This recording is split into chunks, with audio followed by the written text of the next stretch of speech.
Welcome to the Principal Podcast, where we talk about how the best professional services firms grow. Whether you're looking to scale your firm or learn from the stories of founders and leaders who've done it, you're in the right place. Join us as we interview the best leaders in professional services. Let's get on with the show. Margaret, welcome to the Principal Podcast. Happy to have you. Thank you for having me. Glad to be here. It's my pleasure. Let's jump straight to business. What's the story, Margaret? What got you into KeenAlignment? What's the journey leading up to it? What got you into this whole thing in the first place? Well, what got me into it is 25 years in the recruiting industry, specifically in search and placement of management people, and also high-level individual performers is where I started. And then I moved up into management and then into executive search. And I saw firsthand why people take jobs, why people leave jobs, why some people excel and why other people, go down the drain. And I thought there was something more I could do in the world of culture.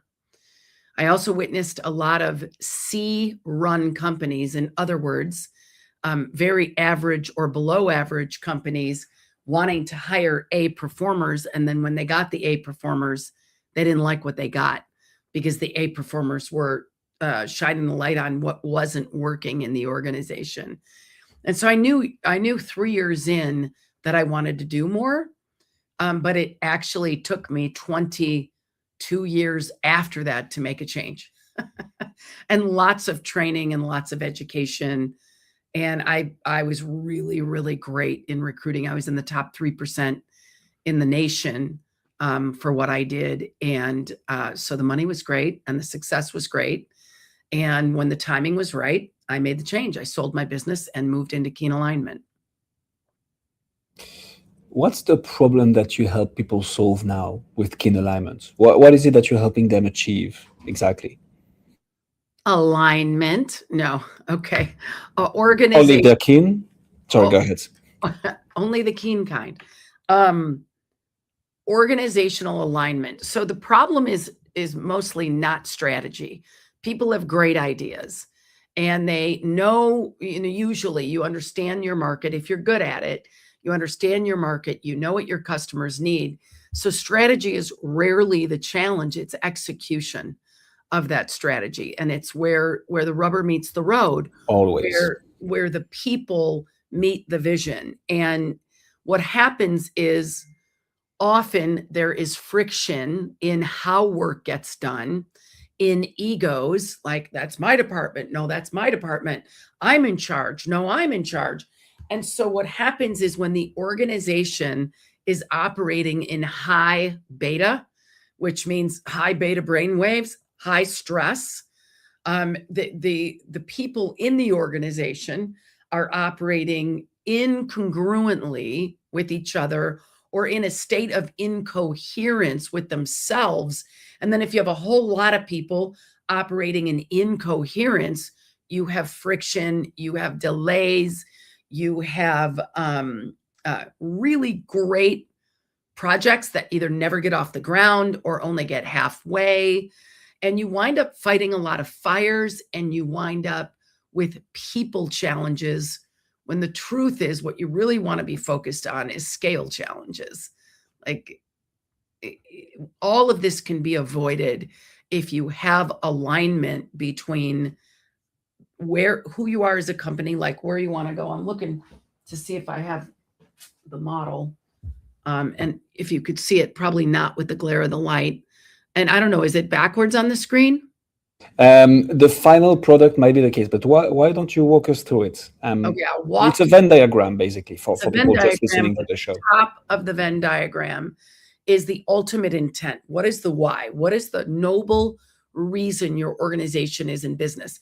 If you're in construction, are you in business to build homes, or are you in business to create living spaces where families can thrive?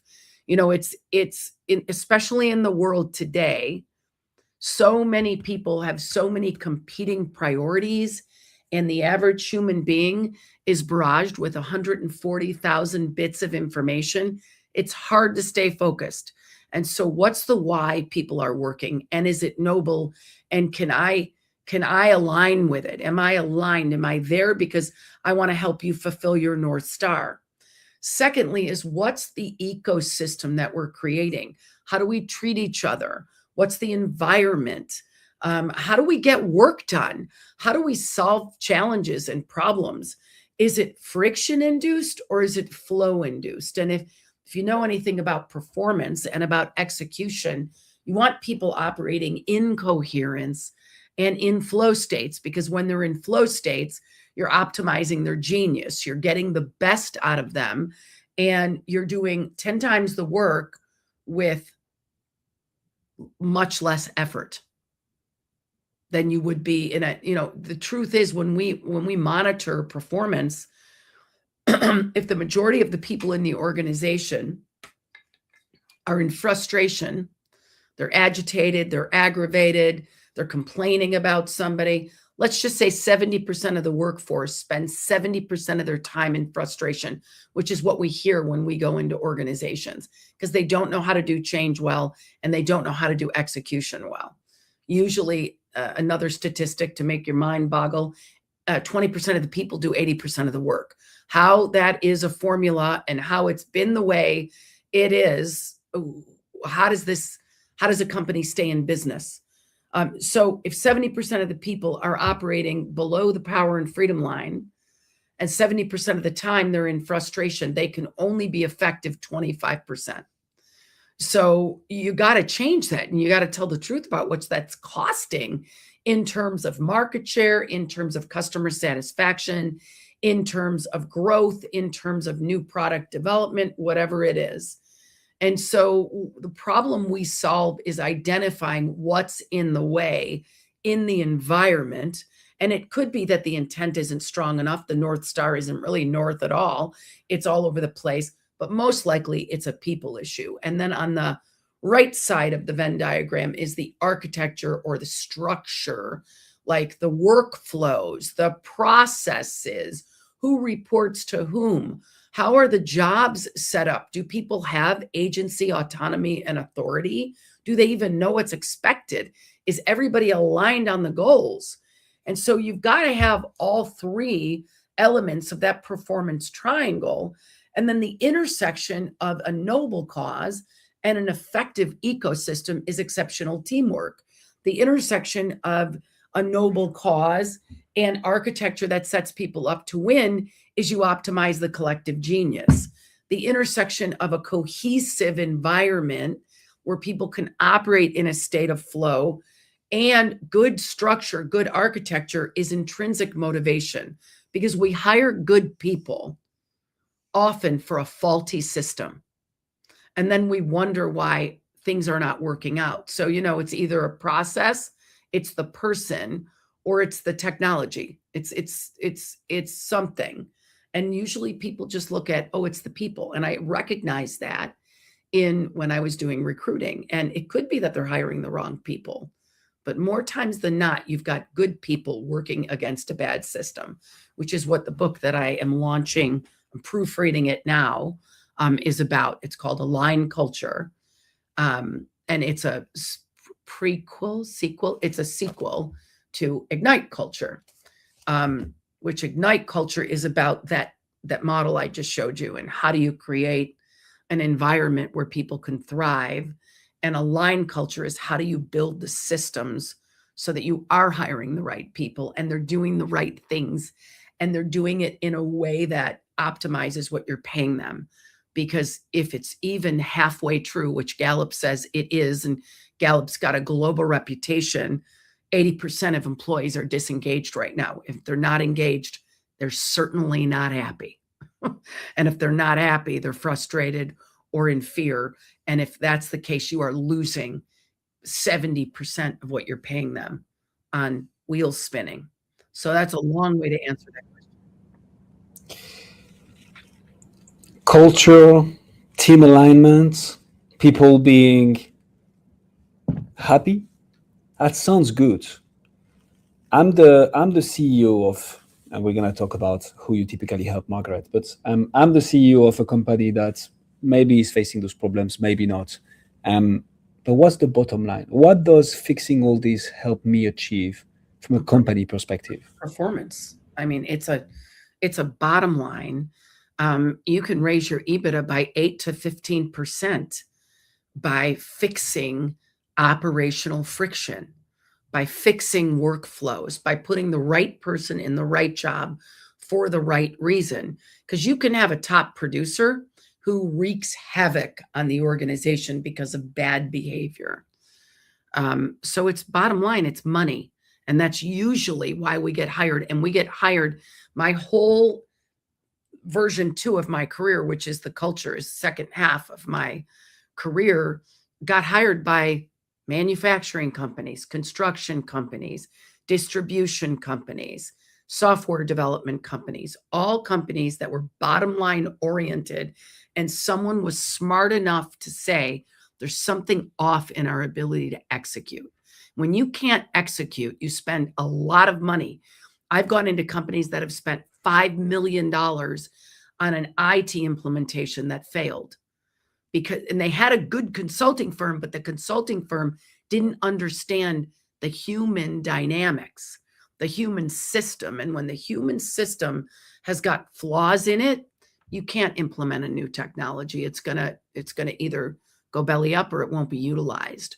Or you try to implement, a new CEO comes on board and you've got a culture that's really living in status quo or a transaction culture, and you want to have a mission-driven culture. You can't just say change because I said so. You've got to intervene in that human system and find out what the thinking is, what the beliefs are, what the choices that they're making, the actions that they're taking, and the experiences that they're having. And you have to rewire that because, as I mentioned earlier, most organizations are operating in high beta, which is high stress. You'll never make your best decisions in that, ever. It's scientifically, factually proven. You will never make your best decisions when you're under the gun. All the time. More productive people, better performance of teams, better results, higher EBITDA, higher margins with the same team. Yeah. As a CEO, I see how that could be beneficial. Yeah. I mean, we get hired by private equity companies who buy organizations, do their best to take over. Somewhere along the line, they screw it up. And now they're like, oh, crap, we're making a lot less money than when we bought the company and we got to fix it. And we get brought in by very smart, progressive private equity organizations or VCs or direct owners. The direct owners are the easiest because they're the ones with the skin in the game every day, day in and day out. That is the classic. So is that who you help? Portcos of PE firms? Is there a particular vertical niche company size that you typically help with that, Margaret? Like who is it that you help? Yeah. So our typical customer is privately held either by a private equity company, not an enterprise. I mean, not like we're not working with Fortune 1,000 organizations. They're privately held. They're 1,000 or less employees, typically between 200 and 1,000. They've got a single CEO and a management team or an executive team. And they're in these sectors that production and or performance really matters. They're not in slam dunk industries. So construction, manufacturing, architecture. We work heavily in the building industry, the entire supply chain of the building industry, from manufacturing the steel pipe that goes and the steel that goes to build a building to doing the interior design of it. But it's almost always one or two people that are making the fundamental decisions on what we're doing. I work with a lot of boards as well, and the boards need just as much cohesion as the executive team does. But we're working with private companies. I want to just say that and nonprofits and government agencies. So it's for me to want to say yes to a project, It has to be something that we can actually see change happen.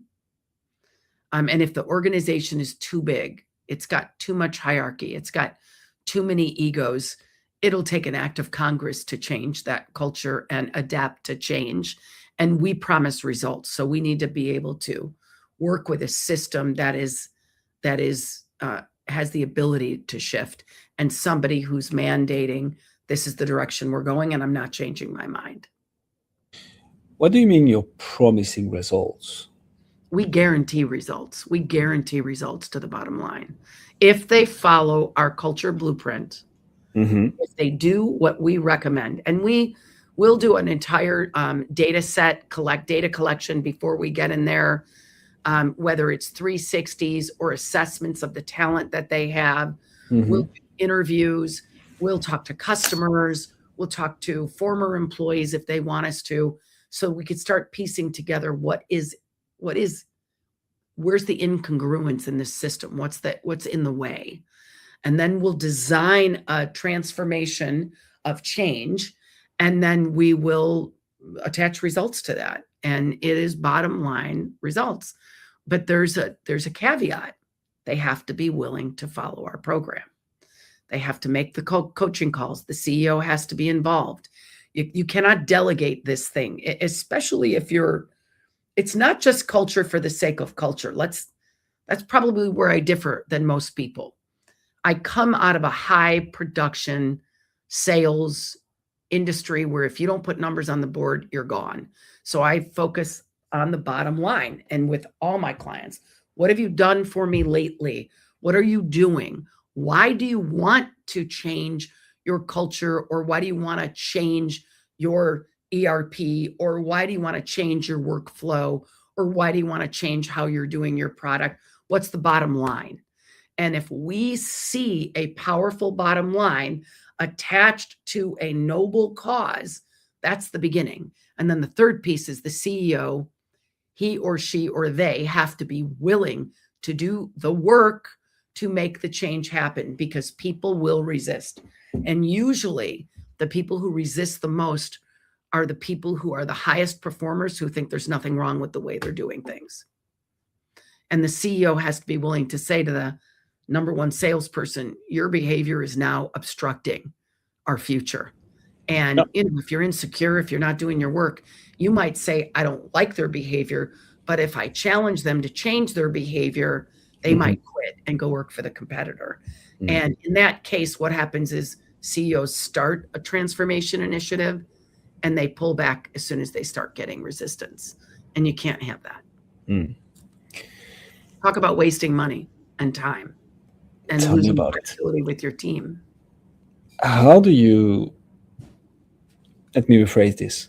What has worked for you, Margaret, to get in front of those decision makers, the CEOs, the founders, potentially the head of people, head of culture within 200 to 1,000 employees companies, privately held?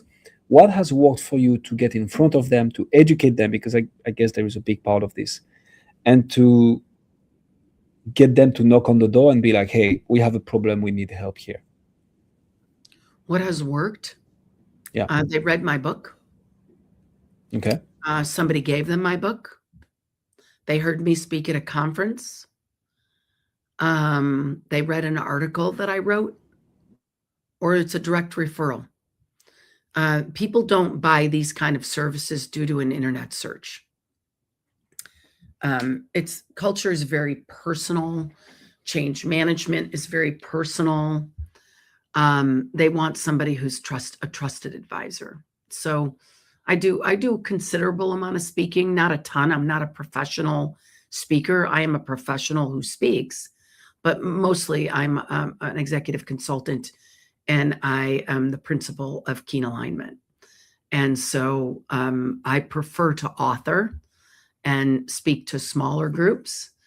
I do a lot of work in the HR field. So a lot of HR people bring me into their companies because they see the problems, like we're not hiring the right people, or we're hiring based on resumes and firing based on behavior, or we're not operating in alignment with our values. We spent all this money and did our values and nobody even knows what they are. And so usually the HR person, like I said, this book, Ignite Culture, which is a bestseller for Wall Street Journal and USA Today,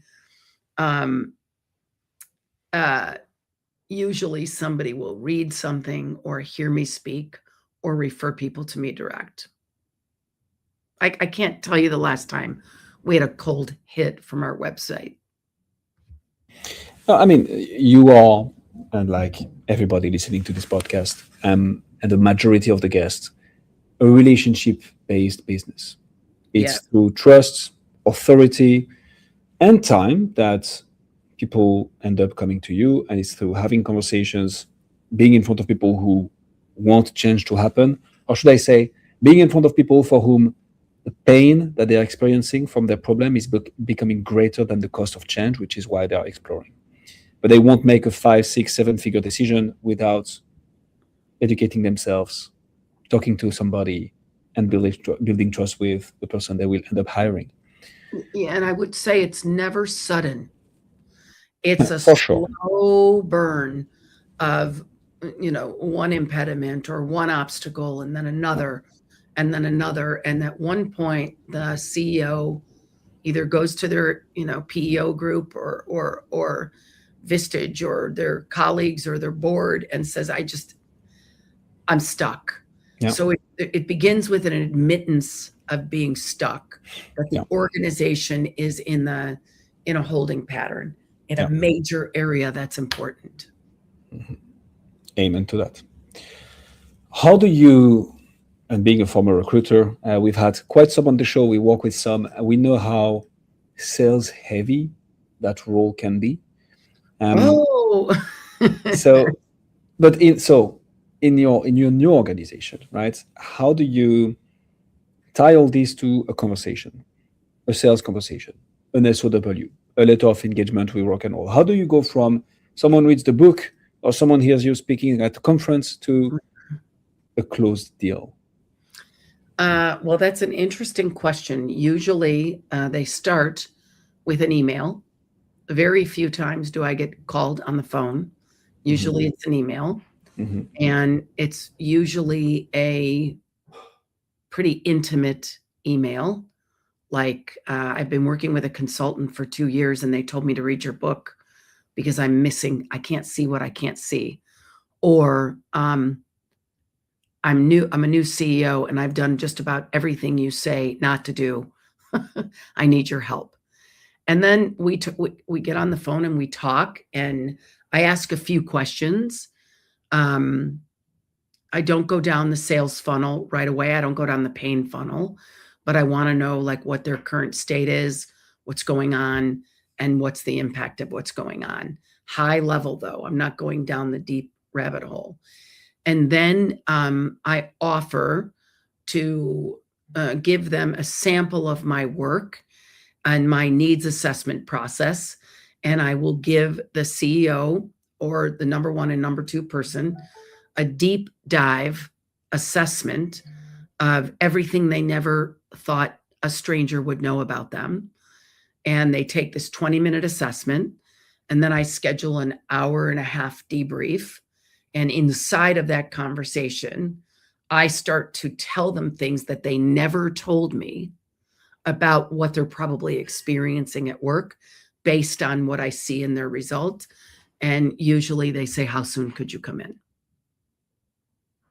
I've been in sales a long time, and I've been trained by Sandler and spin selling. And when somebody starts selling me, and so tell me about your problem, and how long has that been a problem, and what have you tried to do about it, and how much did that cost you? I'm like, don't do that to me. I'm too smart for that. And I would say my coaches probably scold me for not doing that. Mm-hmm. But the way I work is I actually don't sell at all. Mm-hmm. I show them what I'm capable of. And if they want real transformation, it doesn't take them that long to figure out that I am for real. Yeah. So I'm putting words here, but everybody has their own definition. I believe this is consultative selling, right? Again, you don't sell a 6-figure deal by following the classic method. There is a method to selling, obviously, but you want to build that trust, build that authority, and build a solution together with the prospect so that they just become part of the solution and they want to embark you on the journey. I would say that's, and I can go back time and time and time again.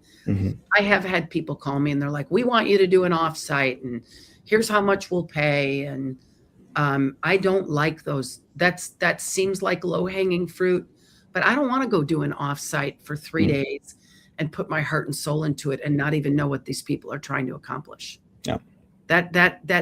And we all know you can go to the gym for 3 days in a row, but then if you don't keep going to the gym, nothing is going to last. It's a journey. It's not a destination. And people who are willing to take an assessment, or they go on my website and we offer this free, and it's in my book too, Rank Your Culture. People who are willing to do that, people who are willing to invest time to understand their challenge, those are people I want to work with. Amen to that. What happens next, Margaret? How do you think about retention of clients? So that's interesting. I have had a client that I've worked with for 15 years. The average client lasts between 3 and 5 years. If they still need me 5 years down the road at the same velocity that they need me now, something is wrong. So by nature of what we do, it's definitely not transactionary, but it's project based. And then as they grow, they might bring us in to talk with a new group of hires or a new manager or do executive coaching for a new division. But our program is about 3 to 5 years, and there's a different offering for every different stage of change that they're going through. So we do intervention, we do maintenance, we do thriving through change, we do change your mind, change your results, neuroscience, neurobiology, and change. We have many offerings, Evolve the Leader Within, Ignite Your Power, that are macro and that go all the way down into personal. So we do personal, individual, micro, macro, micro, macro, micro, macro. Our philosophy is transformation from the inside out. So we will work with individual leaders, but then we'll also work with cohorts or tiger teams that bring the change forward. But I think there's a finite timeline to this work. And I also sell subscriptions to my assessments and to our growth lab. So you might have a client that spends $1 million a year for 3 years, or $1.5 million over 3 years, depending on the size. And then eventually they're on low drip maintenance. They get access to our growth lab. They're in our community, which they get 4 coaching sessions a month. And then they can also participate in using our assessments for a subscription fee. So that's how we do our retention. But honestly, if somebody is, when I turned 60, my new philosophy is if you're not doing the work the first year or the second year, chances are you're not going to be doing the work the third year. And I don't want your money if you're not doing the work. I like the philosophy. And I like your style, Margaret. So I'm going to throw a little bit of a curveball question at you now, if you don't mind. Good. Okay, give it to me. What is your number one challenge? What's the one nut that you're trying to crack that, once you crack, you're going to take the whole thing to the next level? To echo what you just said about sales, I mean, obviously this is a podcast episode, not sales. The reason I'm asking this question is we will have other professional service firm owners listening to us right now who are facing the same challenge. And I think it's always interesting to hear how your peers are thinking about solving the same challenge that you're facing. So for you, what would that be? Well, I'm probably going to answer differently. I'm at the point in my career that this is more of a lifestyle for me. Cool. So, I mean, I've been working a long time. I've done well. I would say the number one challenge is getting a client that I want to work with who can afford me. That's a personal challenge, business challenge. We've started doing online marketing and public programs this year. And we're just learning about squeeze pages and about, webinar to the webinar, then to the public offering for more of a seminar series or a retreat. And we're just learning about all that. And Yep. I'm not a hardcore salesperson. So if you follow Russell Bronson's formula, everybody that's listening probably has heard of him. And if you haven't, you should. But he's got this formula, and you sell and you sell and you sell and you sell and you sell. And that's never worked for me, ever. What works for me is having people know who I am. Mm-hmm. So the true ultimate challenge is visibility. Yeah. I don't want to go to networking events. I want to hang out with my dog. I want to hang out with my friends. I want to hang out with my grandkids. I want to hang out with my family. I'd like to find time to date. I don't want to be at networking events, shaking hands and kissing babies. And I don't want to travel all over the country to meet people who might someday hire me. I want them to come to me. And that's why I write books. Margaret Graziano, ladies and gentlemen, and hopefully I didn't butcher the family name too much with my absolutely terrible Italian accent. Margaret, if people want to find out more about you, see what you do, read one of the books, where should they go? MargaretGraziano.com. That is the best way to find me. There's a book page. There's a public program page on that. We are launching a Train the Trainer program later this year, where we will be working with consultants on how to write $1 million business and give them all around change, and give them our entire curriculum. They have to pay for it. They're going to be in our Train the Trainer program. But that, if you're listening and you're a consultant, check out my webpage, my company page. This is how we earn a living and how we serve clients, is KeenAlignment, KEEN alignment.com. We will put all the links in the description. For what I'm concerned, Margaret, I can say that you've gained at least one new connection on LinkedIn out of this interview. Me, I've just added you. Margaret, thank you so much for coming on the Principal Podcast. Thank you. And it's, how do you say your name? Guillaume. Guillaume. Is that French? What gave it away? Is it the accent or the fact that we don't? I wanted to call you Guglielmo because that's what you would say in Italian. That would be close to it. Margaret, thank you so much for coming on the show. Thank you. Bye-bye. Thanks for joining us on this episode of the Principal Podcast. We hope you've learned valuable lessons and strategies to grow your firm and take your business to the next level. Make sure to subscribe and leave us a review wherever you're listening to this show so you never miss an episode. To apply and be a guest on the show, click the link in the description. See you next time.